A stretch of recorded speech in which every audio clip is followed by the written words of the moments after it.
Right, me and Jay thought of a screen plot, and I think it would be the best one, sold out and everything. Go on. Right, well, they need to do what they've never done before, and that is end a film without finding out who the killer is. They need to do a full film, literally like Sydney could die, maybe Gail will die, but they need to keep the identity of the killer a secret. Yeah. Till Scream 9.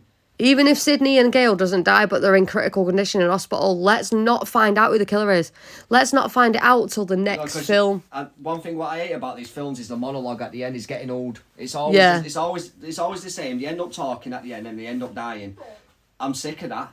Why can't we just get people dying and then Scream survives? Yeah, like for once, let's not find. Yeah. He walks away unknown, like whoever he is, like or wherever she is, you don't know. Yeah, like, and then the same killer will be in film 9. Yeah, because that'd be a bet. Because imagine if he comes back in number 9 and he's like, "You didn't catch me last time." Yeah. You don't know who I was last time. Last time I managed to do what I wanted to do, but this time I'm finishing my next plan. Yeah.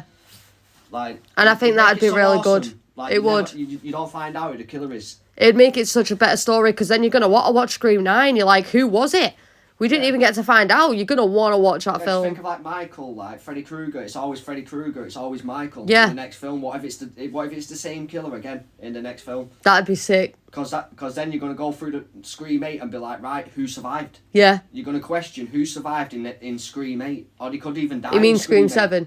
You're going to... No, this is Scream 7. Yeah, oh, you mean in the new one? Yeah, I mean Scream 8. This is what they should do for Scream 8. Yeah. They should make it look like maybe he might even die in Scream 8, Joe the killer. Yeah. But then he comes back in Scream 9, which is a twist. Yeah, which would be a great one. Yeah, because you'll be questioning everybody who survived. Yeah. But everybody who died, you'll be like, no, they died in Scream 8. But exactly. Like, no, but the killer in Scream 9 is he got slaughtered in Scream 8. Yeah. Or something like that. It would would make a fantastic twist if the killer survived through 2 films.